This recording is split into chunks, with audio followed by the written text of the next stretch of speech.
مساء الخير على احلى متابعين في الدنيا. انا النهارده حبيت اعمل لكم ريفيو حلو قوي عن مطعم انا جربته.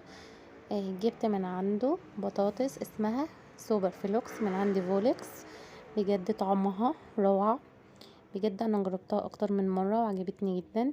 ديت بطاطس عباره عن بطاطس، قطع الستريبس، قطع فرايدي، جبنه موتزاريلا، صوص الباربيكيو، وصوص الشيدر، كاتشب، مايونيز. بجد روعة حكاية زي ما احنا شايفين بالمنظر الجميل ده. بجد حاجة كده وهمية، انا بحبها جدا. وجربت حاجة كمان، تعالوا نشوف مع بعض. ده يعني انا بعمل لكم ريفيو عشان هو عجبني مش اكتر. بجد يعني هو بجد انا بحب اكل جدا فولكس واكل مطعم البجعة. تعالوا نشوف مع بعض الحاجة التانية. تاني حاجة جبتها اسمها رز الحاج رمضان. اولا ده اسمه، مش انا اللي بقول الاسم دوت. حاجة كده بجد جميلة جدا وروعة. تعالوا نشوف مع بعض الشكل الاول.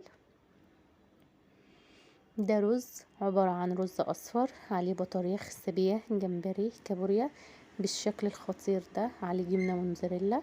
بجد انا جربته اكتر من مرة وعجبني، فكل مرة باكل من عنده فبحب اجيبه. بجد تحفة جدا زي ما احنا شايفين بالجمال ده. بجد حاجة كده خطيرة.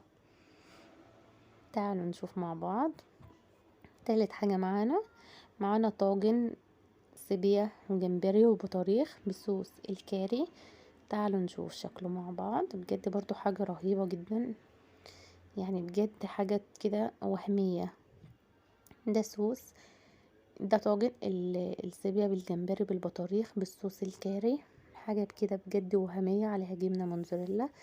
بجد انا حبيت اعمل الريفيو دوت عشان الاكل عجبني جدا. بجد اكل يستاهل، ولو جربتوه هيعجبكم. انا جربته اكتر من مرة وعجبني، فبجد تحفة. فاللي حابب يجرب اكيد مش هيندم وانا بعمل لكم ريفيو، عشان بجد هو حلو جدا.